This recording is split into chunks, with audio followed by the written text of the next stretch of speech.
There it is. Let's hear it. Let's hear it. Ring that bell. Come on, Broad and Wall. There you go. 4 o'clock. Market's closed. I'm Broad and Wall on Wall Street, but guess what's open? The news and politics business at RAV is open, folks. Indices all over the board today. Early last night, markets were up. Things were strong. There was going to be some tariff talk. Fell apart midday, and it literally almost came back to break even on most things. A lot of things. S&P almost unchanged. NASDAQ up a touch. Dow up a touch.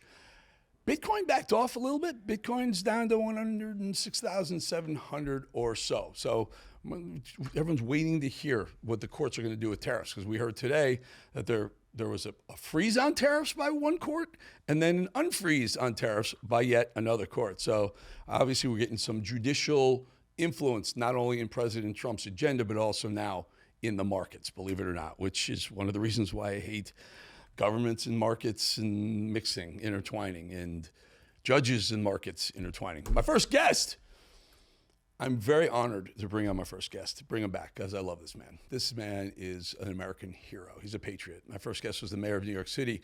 He's known as America's mayor. I also call him my mayor because I lived in New York City for 30 years under this man. Happy to have Rudy Giuliani back on the show with us. Mr. Mayor, good to have you, my friend. So let's just jump right into this. I mean, Trump is giving Putin a couple of weeks. Knock it off. Last week he said he's going a little crazy. He's tough talking Vladimir Putin. What are your thoughts on this? I think this is the right way to do the transition. I mean, there are some people that say he shouldn't do it. There are some people that say he should do it immediately. I think this is the right way to do it. After all, he's attempted as best he could to bring him in so that he could have a second act. And the second act was going to be to try to turn him against China. Mm-hmm. I mean, we've got two objectives here, right? We want to save the people of Ukraine. We want to stop any further Russian aggression. But then we got to keep our eye on the big ball, the big threat. Big threat's not Russia, it's China. And we've got to make sure that we contain China. Putting a little separation between Russia and China is important. Now, that doesn't seem to be working, so we're just going to have to stop them. 3 weeks is about enough time also to get everything in place. The kind of sanctions he's talking about are complex. He's used up most of the, I'm not going to call them easy sanctions. They're very tough, but they're easier to put in place. Because now he's going to secondary sanctions. That means he's sanctioning other countries so that if Russia tries to offload its goods, right, to, let's say Brazil, okay? Then we put a tariff on Brazil, or we stop Brazil from trading. Now that's the whole world you got to hit. Mm-hmm. And that's the way to crush them. We do that, we crush them. We do that, more than likely China pulls out. China's been pulling out already. Something like that means he's not getting any more money from China. Yeah, Mr. Mayor, so here's it. Well, let's take a listen to how Trump frames this. Take a listen. I'll give you an update. I'm not happy with what Putin's doing. He's killing a lot of people, and I don't know what the hell happened to Putin. I've known him a long time, always gotten along with him, but he's sending rockets into cities and killing people, and I don't like it at all, okay? We're in the middle of talking, and he's shooting rockets into Kiev and other cities. I don't like it at all. Mr. President, what do you want to do about that? I'm surprised. I'm very surprised. We'll see what we're going to do. What am I going to tell you? You're the fake news, aren't you? You're totally fake. All right, any other questions? I don't like what Putin is doing, not even a little bit. He's killing people. Yeah, he's hilarious. I got to tell you, you're the fake news. I'm going to tell you. He's not wrong. Here's a question. You know these players. You know, you've been around Trump and you've been around these global leaders. I don't know if you know Putin or not, but Putin seems to talk nice when he's talking to Trump. Trump leaves, or they hang up the phone, and then he's blasting Ukraine to bits again. Is it lip service? Is it he's just going to do what he wants to do because he doesn't care? Putin. Well, I think I despise Putin. I think Putin is maybe third worst person on the planet after Xi and the Ayatollah. However, better than the two of them, he is negotiable. Mm-hmm. and he's careful. He didn't go into Afghanistan without pushing Biden so hard that he had Biden on his knees saying, no weapon, no boots on the ground, no boots on the ground. A small invasion's okay. When he heard that, he knew he was 99% sure of no problems. He doesn't like 90% possibility of problems. He will note the change in attitude. That was a very different Donald Trump talking to him. Donald Trump was talking to him before to see if he could negotiate a two-part deal. Donald Trump now just sent him a message. That's over. Now we're going to end this one, Vladimir, and I'm run out of patience. And if you don't take it seriously, well, your country. He said we'll crush Russia. Now he doesn't mean we're going to attack them. We can crush Russia economically. We ultimately could crush China, but we kind of crush ourselves when we crush China. When we crush Russia, we do no damage to ourselves. I don't know, I think the kids would call it a freebie. Those secondary tariffs, he'll evade a few of them, but he's got to evade a lot more than a few of them to keep that economy going and fund that war. And he does not want a Russia where the people are starving again. That's how his predecessors got thrown out. Yeah, and you know what he could do, what Trump could do, is he could declare the Bank of Russia. No one can trade with the Bank of Russia. No one can do business with the Bank of Russia. That would be a clamp around Russia's throat right now. And I'm not suggesting we do any of these things. You know me, Mr. Mayor, for 40 years, just stay out of these conflicts that aren't ours. Ukraine's not our war. It's not our war. One of the other ones, I'd like you to weigh in on this. One of the other ones, Israel and Hamas, Iran. So Trump is negotiating to try and tamp down Iranian nuclear capabilities, right? Right. Netanyahu says we're planning on wiping out Iranian nuclear capabilities. And Trump says to Israel, he says, slow down, let me do this. Let me handle this. Our good friend, Mark Levin, one of the most conservative people on the planet, my very, very close friend, and mine too. He's ticked off. He's mad at the Trump administration for not paving the way for Israel to wipe out Iranian nuclear capabilities, which they've done in the past. In the 80s, they did it once before. Your thoughts on how does this play out, especially with conservatives and Jewish conservatives? I listened to Mark very carefully, and I agree with him. I disagree with his heavy emotion about it. And here's the way I look at it. The game's not over yet. And it is a game of trying to get the best possible solution. I believe inevitably the outcome is we're going to have to bomb Iran. I don't see Iran agreeing to a credible destruction of all uranium capability. And either Israel on its own, with some help from us, or Israel with a lot of help from us, is going to have to take out their nuclear capacity. And I think Trump almost signaled that when he made a statement that, yes, he admitted that he told Bibi to slow down, we don't want to do it. And then he said, a little parenthetical at the end, well, not yet. Well, that tells me everything I have to know. He hasn't ruled it out. I mean, if Iran were to say to him, you can come in with Israel, we'll secure the places, you can take out every one of the facilities, and you can come in every month and make sure we're not enriching uranium. He might take that. The caveat would be, if you don't let us in 1 month, we bomb you. Yeah, but you remember they did this in the 85 or so. They cut the same deal. They said, we'll let you in, and for a few months they did. They let him in, and all of a sudden the site was moving, and they didn't tell us. They didn't tell the world. There was an international group of inspectors who were inspecting Iranian nuclear capabilities, and then Israel had to take matters into their own hands because they were cheating. You're right, except for the fact I added something to it that is would be very tough for them to agree with. They would have to originally allow us to come in to their sovereign territory and destroy what we know to be their nuclear facilities. In other words, it would be a consented to bombing. Now, the benefit of that to them is they could assure that no civilians got killed. But we would do the bombing, We would make sure they were gone. And then the question is, what kind of protocol do you have to make sure they don't go back and do it? Here, if you've done that, you have at a minimum set them back 12, 15 years. And economically, they couldn't possibly sustain doing it again. Their country is starving. They're having protests that the Western media doesn't bother to feature, where people are walking around calling for the overthrow of the Ayatollah. So what I suggested, I don't think they'll allow, which is why I'll give you a 70% prediction that sometime this summer, we're going to be taking out all their facilities.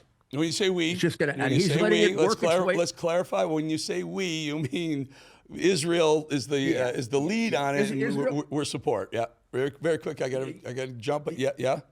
100%, of course. Yeah. That it would be silly for us to say Israel is not doing this all by itself. Yep. Netanyahu is smart enough to know he doesn't have to have anybody else.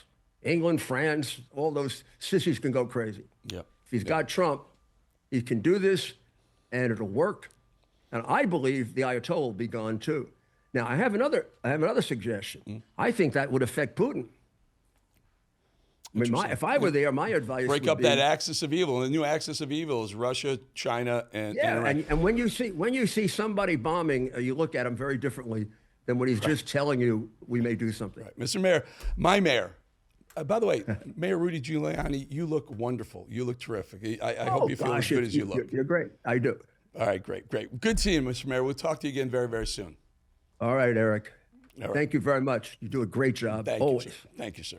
I got a podcast. You guys are subscribing like crazy. Love it. It's always free. Just hit the subscribe button over there on any one of those platforms below that, I don't know, average-looking guy right there with his name next to it. Be back in 2.5 minutes.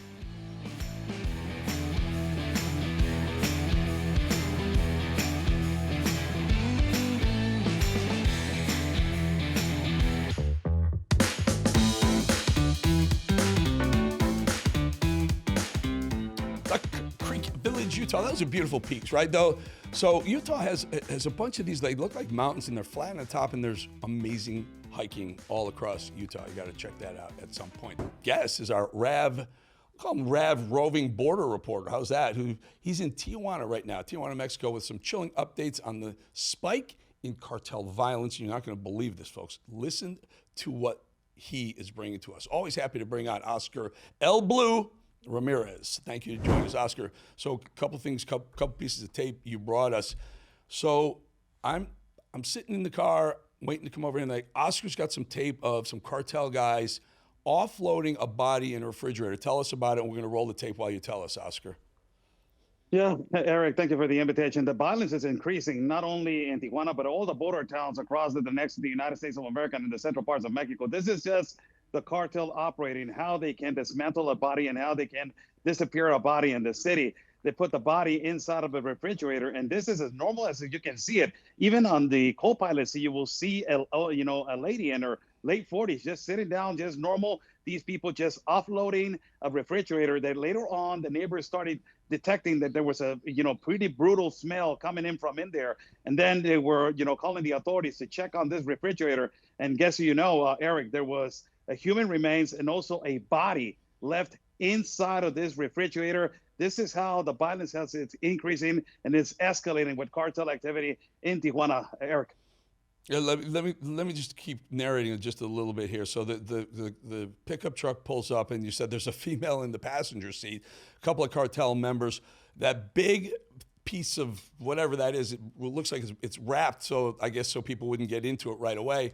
It's a refrigerator, and inside there's a dead body inside, and these are cartels disposing of a dead body right in the middle of the street. They just left it there, and off they go. That is absolutely insane.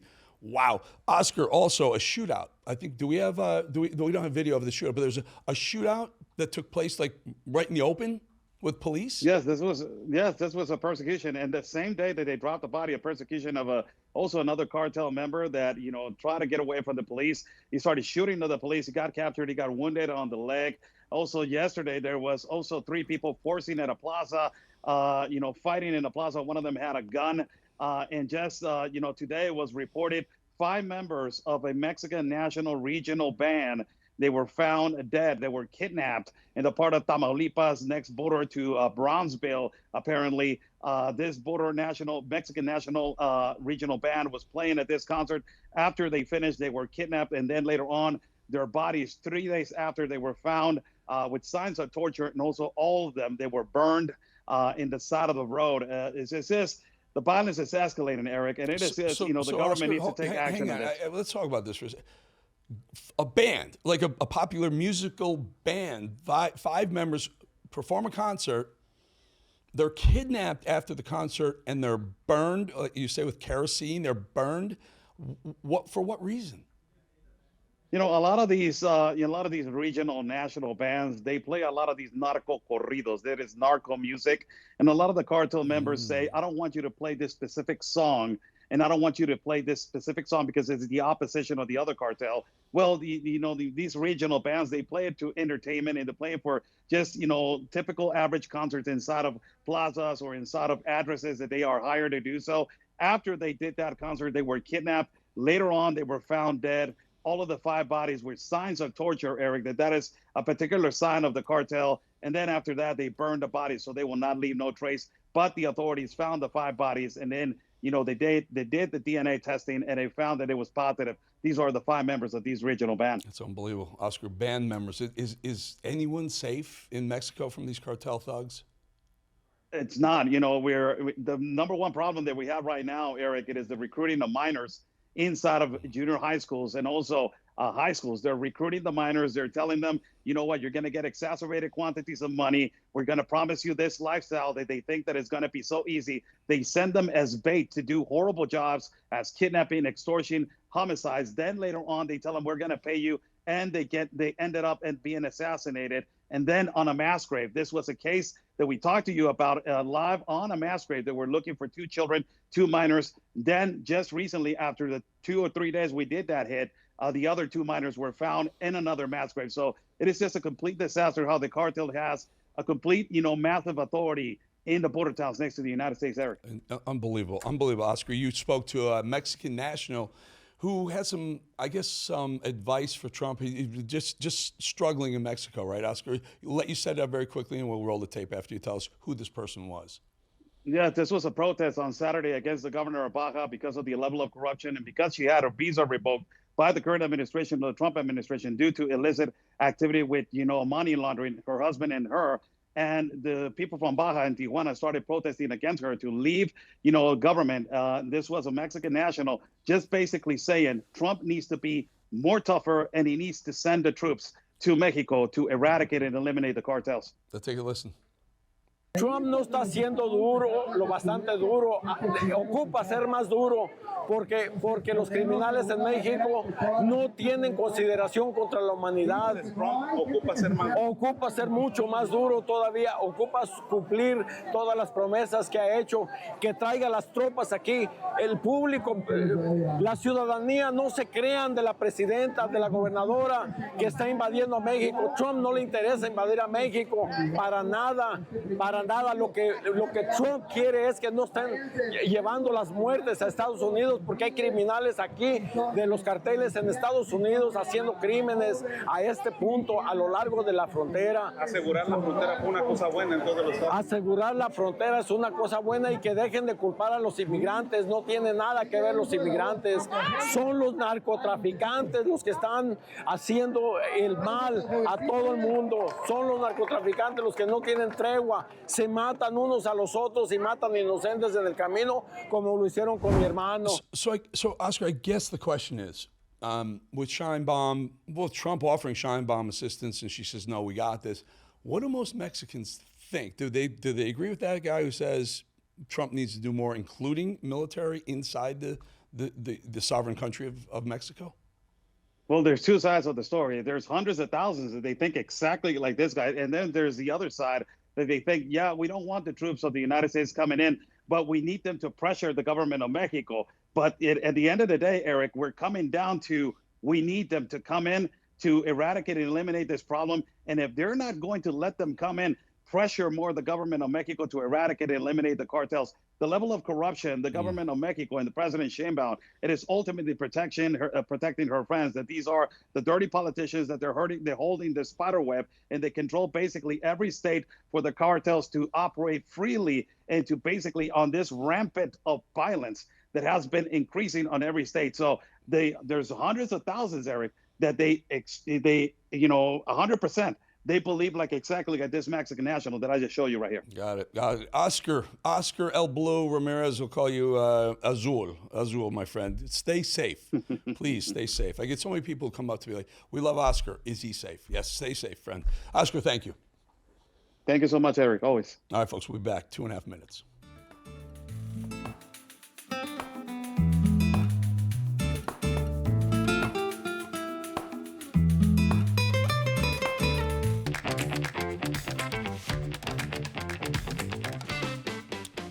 All right, I can tell this is not bad. This is Ben, right? Ben, you on The Voice of God? Yes, sir.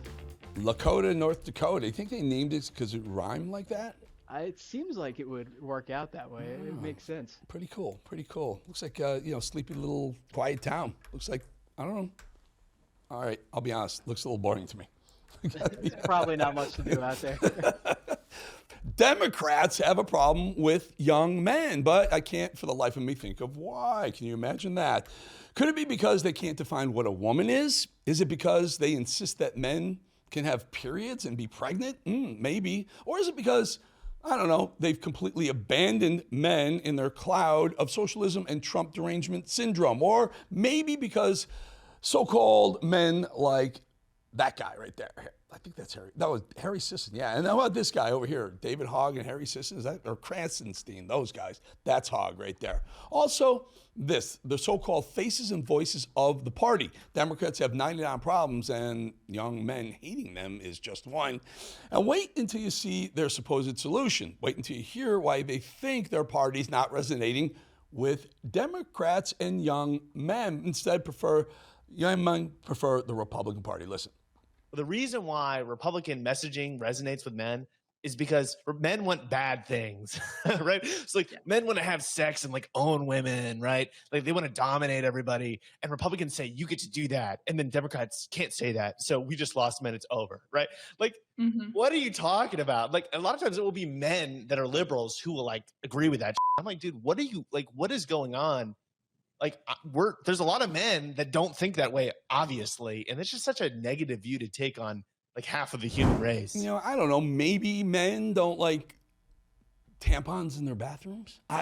Call me crazy. And they wonder why that party is so hated. Republican men condone owning women. Dude, what the hell are you talking about? Utter BS. That guy is peddling. By the way, looks like a child. Exhibit A, President Trump has appointed more women to his cabinet than any other Republican president in history. But please continue telling your lies, dude. By the way, who's he talking to? That's none other than left-wing Democrat activist Olivia Juliana. This is the person the Democrats believe will help them solve the problem of losing young men in their party. Good luck with that, by the way, because, I can't do it justice. You just have to hear it for yourself. I spend a lot of time on college campuses, and I spend a lot of time with young men. I love young men. I love frat guys. Oh, okay. Had to stop it right there just for a moment. Is there anything more cringeworthy than this conversation so far? Are they really confused as to why they're losing the battle for young men's hearts and minds and votes? I love young men, she says, actually a perfect representative for the party of groomers. But wait, there's more. Because Olivia thinks she's reached a breakthrough. I realized, even the ones that identify as conservative are almost always pro-choice. They're almost always pro-gay marriage. You'd be surprised at the number of them who supported Black Lives Matter. And so I feel like people just kind of lump them into this box when the truth is, again, a lot of them are with us on the issues. They're just not part of our coalition because they feel like they're not welcomed in. Okay, so let me get this straight. Pardon that pun. So you're telling me that this shiny beacon who's going to bring young men back to the Democrats thinks that young conservative men are with them on the issues with Democrats. On what planet are you? And what are you smoking, lady? I think you're a lady. But wait, folks, because Chuck Todd is here to help clear up any further confusion. And now you're like, oh, we've got a problem. Well, you spent 15 years essentially ignoring that vote. And in fact, not only ignoring it, interest groups going out of their way to marginalize that demographic group. And then you're shocked when that demographic group doesn't think the Democratic Party wants them to be members. Well, yes, Chucky, that's part of it, but maybe it's things like this. Here's living, breathing proof of how Democrats have totally lost the plot. Back in October, just before the 2024 presidential election, Democrats thought this right here was a good idea. I'm a man. I'm a man. I'm a man, man. And I'm man enough. I'm man enough to enjoy a barrel-proof bourbon. Neat. Man enough to cook my steak rare. Man enough to deadlift 500, then braid the out of my daughter's hair. You think I'm afraid to rebuild a carburetor? I eat carburetors for breakfast. I ain't afraid of bears. That's what bear hugs are for. I'll tell you another thing I sure as shit am not afraid of. Women. I'm not afraid of women. I'm not afraid of women. They want to control their bodies? I say go for it. They want to use IVF to start a family?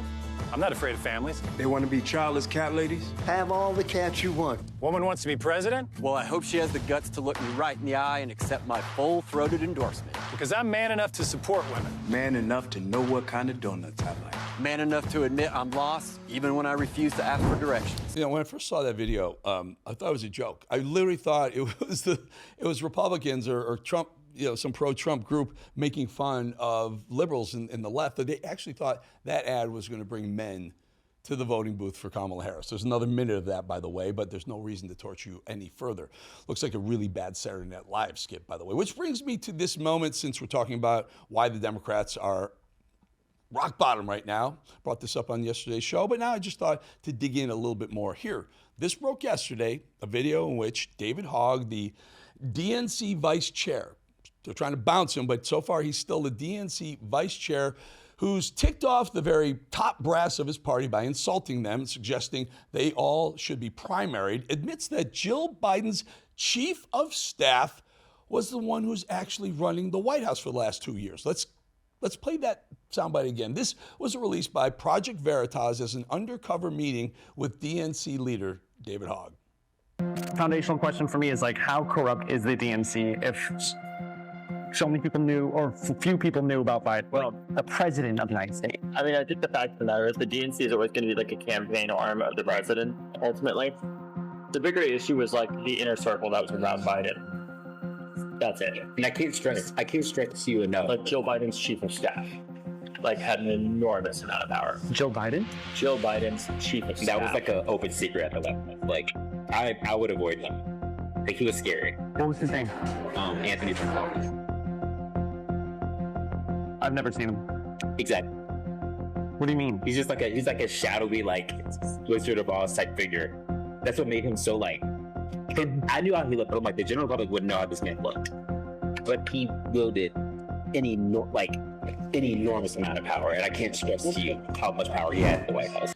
So David Hogg, who's overexerting power and has been admonished by his own party for being the young know-it-all little sniveling jackal, is suddenly dishing out secrets. Interesting. Just a reminder that this kid graduated from Harvard. Yes, I said Harvard. No surprise there. One of the best at producing young, angry Marxists, by the way. So he graduates in 2023.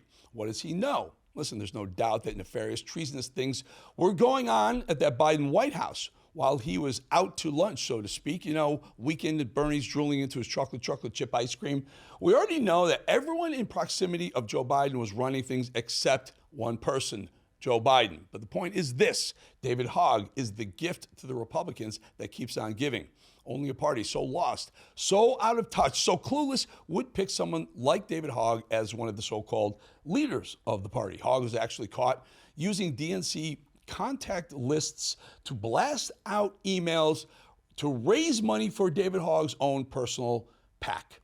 And pay himself, by the way, 6-figure salaries. Hogg is a poster boy for the Democrat mantra: never let a good crisis go to waste. He's a crisis actor and a fraud. Oh, he's also immoral and a thief. Again, a perfect symbol of this soulless party of violence, immorality, control freaks, willing to do anything to maintain control, including eat their own. They may want him out at the DNC chair position or vice chair position, a role they were more than happy to place him in a year ago. But this is the exact kind of thing that makes men hate that party. And that's what they don't get. We'll be back 2.5 minutes.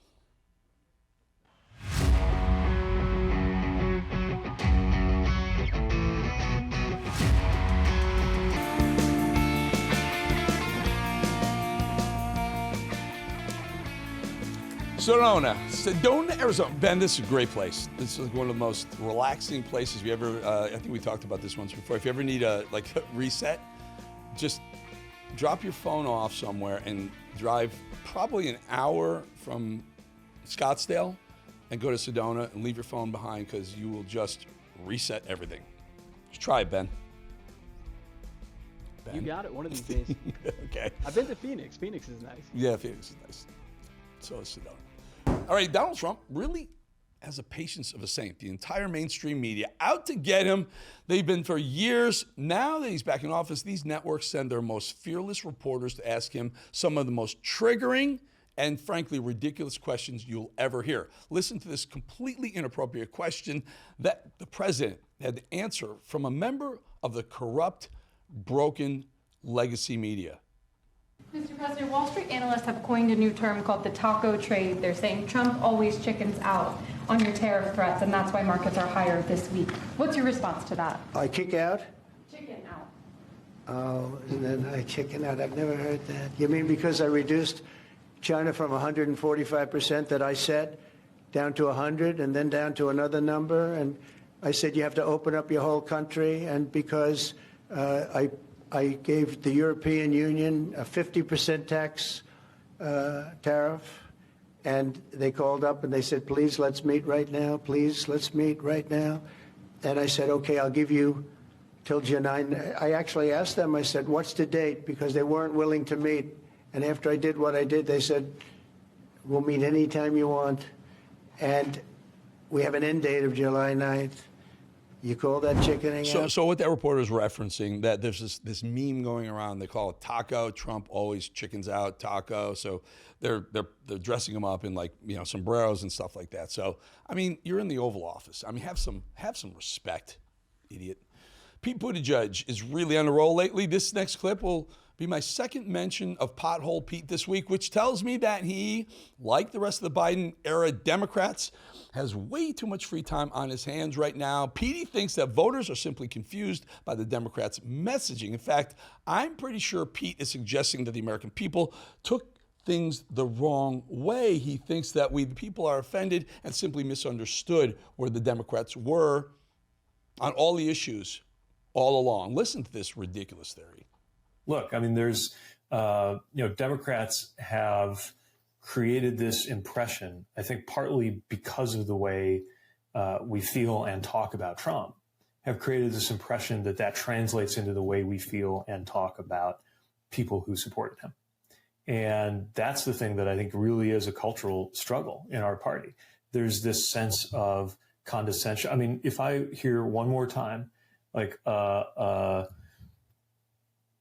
well-off liberal doctor or lawyer saying, that quote unquote, these folks are voting against their economic interests.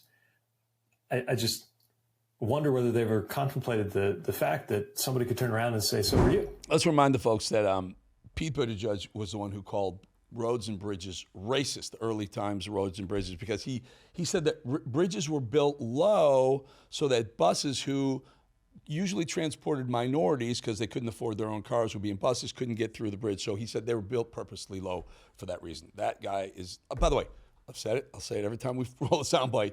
He's going to run for president. He's already running for president, as we see, and he has a very good chance to being the Democrat nominee for president in 2028. Congressman Ro Khanna just dropped one of the worst Kamala Harris takes yet. He thinks, or at least wants us to think, that the American people connected with our former VP culturally. Listen. For whatever you say about her, did connect with people culturally. There was the Brett Summer. There were all these people putting up the coconut memes. I think the problem with the party is that we didn't have a clear economic vision for working class Americans. Mm-hmm. No one connected with her. No one voted for her the first time when she actually ran for president in 2020, and then no one voted for her. No one came out to vote for her, even though she raised $1 billion. You know who connected with her? Hollywood connected with her, and the billionaire class connected with her, and they funded her campaign to the tune of $1.5 billion in a couple of weeks. They connected with Kamala Harris. None of us did. Trump proved it. Won the popular vote. Won a massive win of electoral college votes. No one connected with Kamala Harris. Nice try, Ro Khanna. Before I go any further, Gavin Newsom just dropped one of the worst TikToks that you will ever see. The governor's latest attempt at looking cool is truly a new low for that guy. I'm sorry in advance, but I had to watch it, so therefore, so do you. I'm so fresh, man. Man, y'all scared to do it how I do it.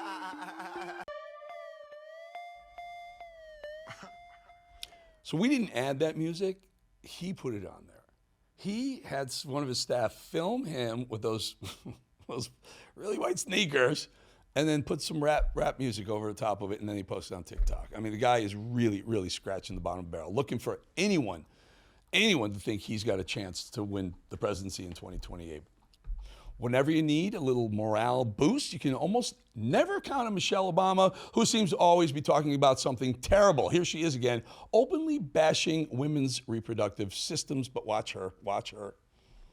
Because so many men have no idea about what women go through, right? We haven't been researched, we haven't been considered, and it affects the way a lot of male lawmakers, a lot of male politicians, a lot of male religious leaders think about the issue of choice as if it's just about the fetus, the baby. But women's reproductive health is about our life.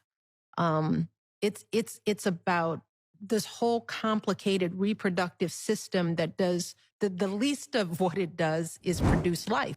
You hear that part? You hear the end right there? First of all, is she okay? She doesn't look too good, right? But anyway, you hear that last line?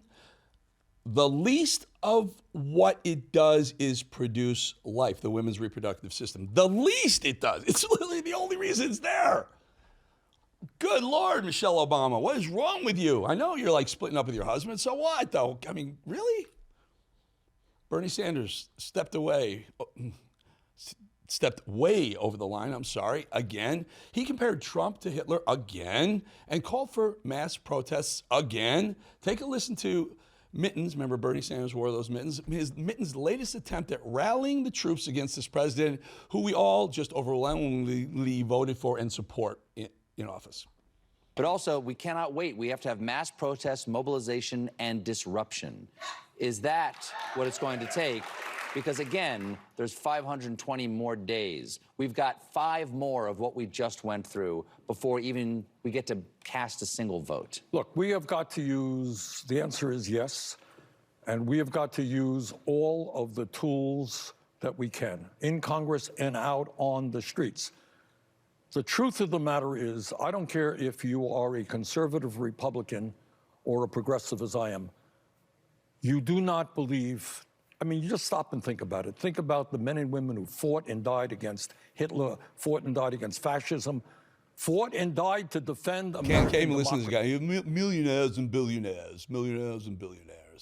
Awful guy. Stop comparing Trump to Hitler. It's really getting old, isn't it? Hey, before we go to break, I just want to remind you of the podcast. We do it every day. You just got to subscribe. Hit that. We're blowing up. Subscribers are coming on.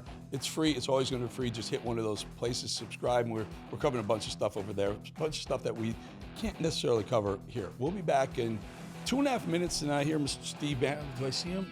I think I see Mr. Steve Bannon getting ready to come on. I'll be back.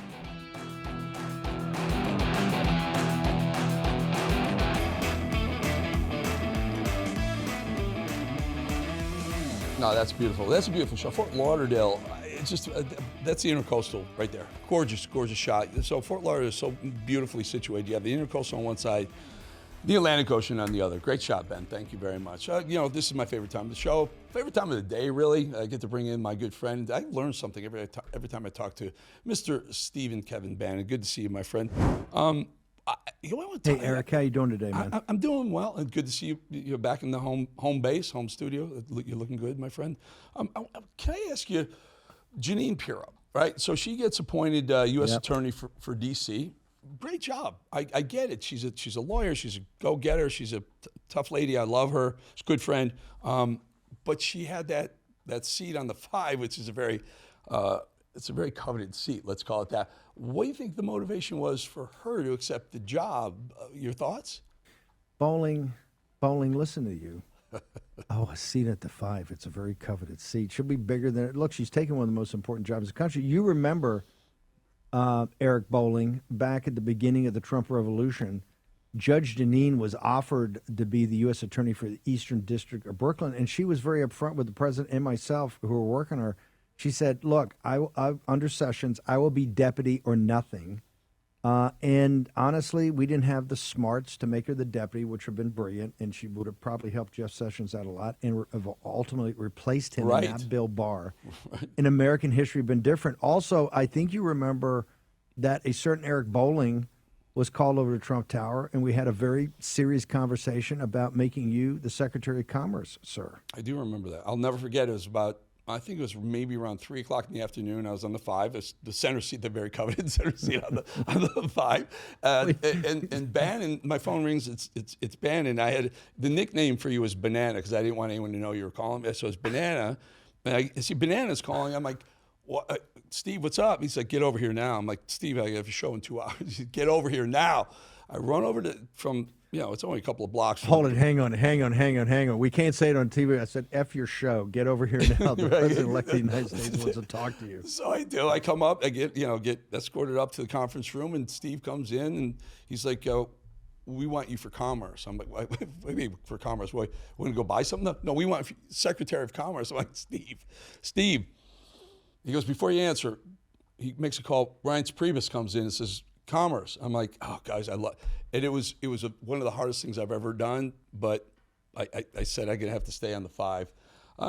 History may have been different for me, too, had I taken that job.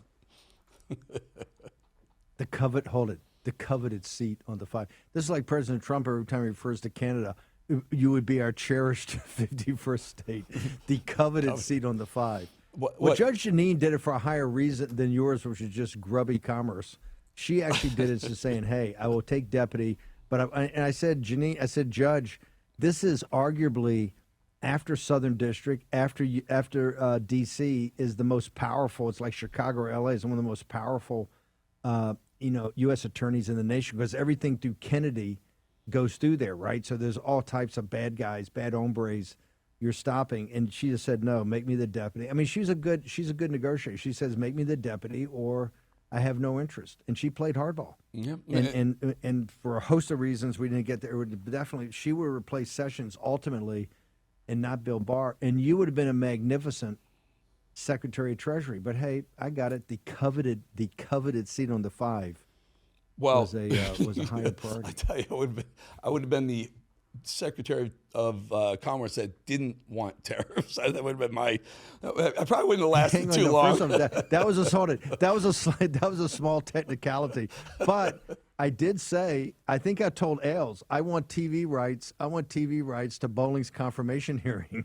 Right? I want the TV rights for this. Can you imagine the reality show we could have put together? Can you imagine a reality show they could put together now behind the scenes of what's going on? I get calls every day from reporters. Today, I get a reporter like, oh, what's he doing? I heard that. They can't get enough of him. There is so much palace intrigue. It's more than what was Camelot under Kennedy, right? Camelot in the first. Hold it, it's Camelot under first Trump. Although I will say, I think Susie and the team over there are doing a good job of suppressing whatever the palace intrigue is. Because folks, you got to understand, anytime you're around that much power, there's always going to be palace intrigue. To downplay it, I think her staff is working very well together. Obviously, there's always going to be controversy. But given what the president's doing, Bolling, I mean, come on, man. He's stopping the kinetic part of the Third World War. He's deporting 13 million illegal alien invaders. He's got the courts throwing out his reorganizing of commercial trade and the stopping of the chemical warfare, the Chinese Communist Party and fentanyl, all of it. I just never seen these. It's 100. Before we go, because I'm going to lose because go ahead. you're showing very quickly. So Mark Levin's angry with the administration's decision to ask Bibi Netanyahu to stand down on attacking Iranian nuclear facilities. What are your thoughts on that? I mean, he makes a fair point, no? What does he mean he makes a fair point? What's the fair point? Why not let Iran blow Iran? I mean, why not let Israel blow Iran to smithereens, or at least the nuclear facilities? Because it's gonna drag us into a regional war. We just got out of 20 years of it. It can't happen. And I got to tell you, I'm the biggest supporter of Israel, but I tell all the guys, including people very close to Mark, that hey, if they go it alone, it's the end of the American relationship with Israel. It's just the end of it. You can't, because we're so tied to them.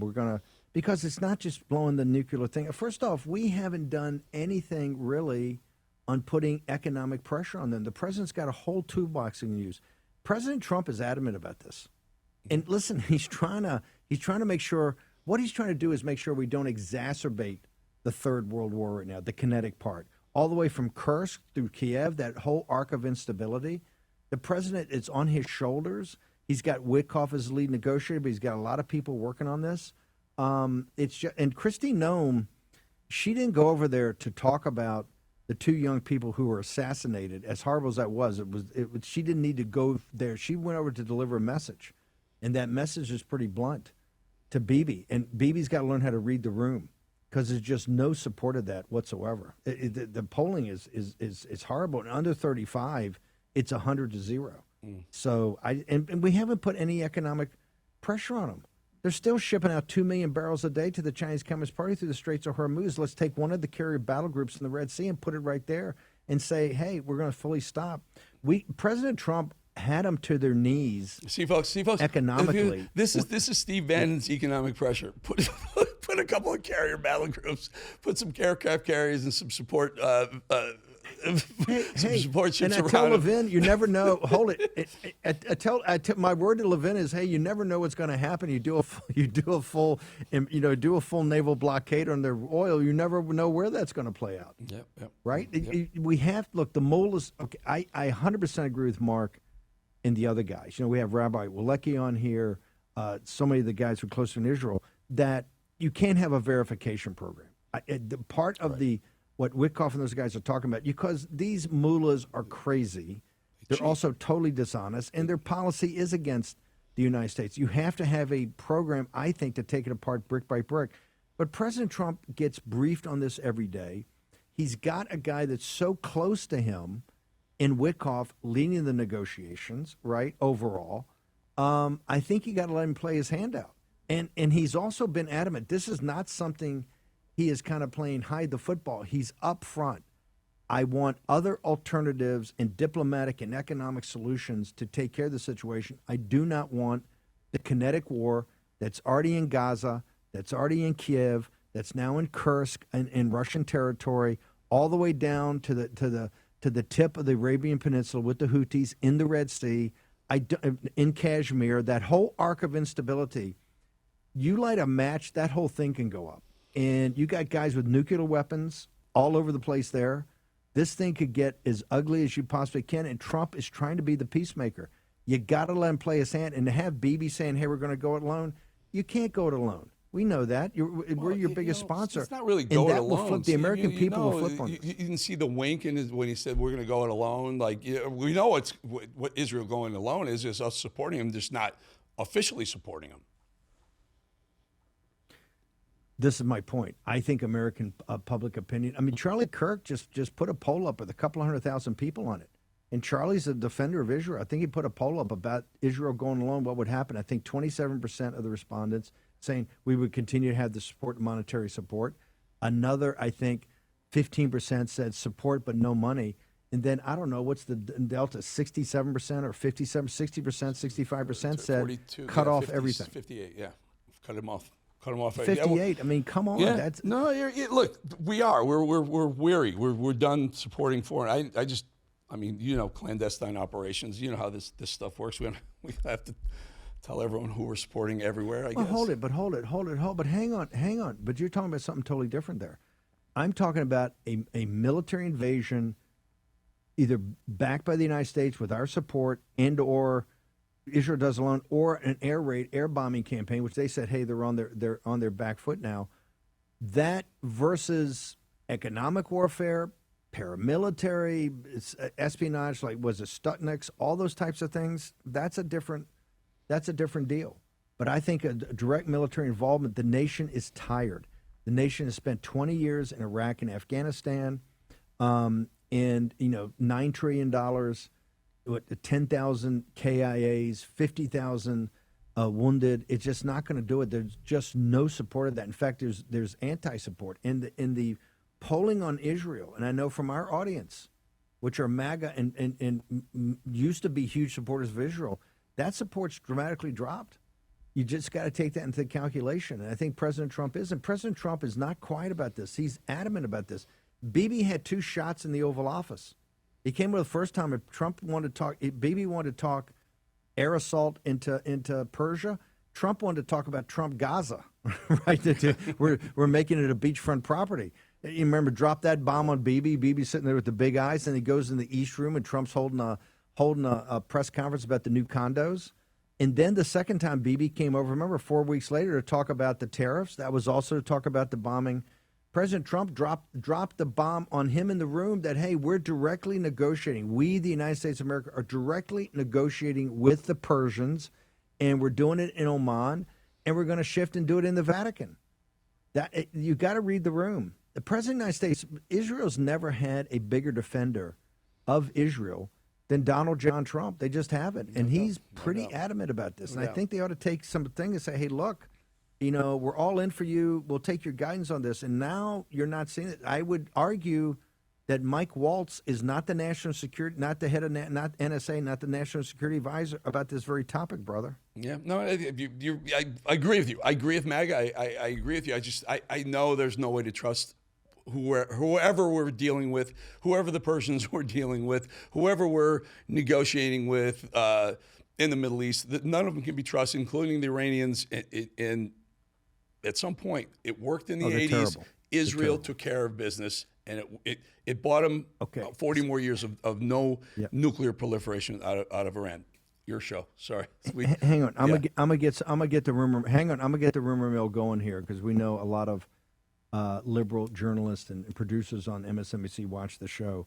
Howard Lutnick, I don't know if Howard over Commerce is hearing the footsteps, but you never know. It could be Eric Bolling, new Secretary of Commerce. Eric Bolling. Hat tip to you, sir.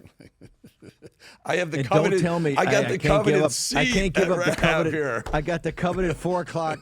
I got the coveted 4 o'clock. Where's Rob Sig? I got to look at this deal, right? I got the coveted 4 o'clock pre-war room lead up, right? That's it. I got the coveted 5 minutes with Bannon every 4:55. That's it. I don't want to give that up. Thank you, brother. Always great talking with you. See you tomorrow.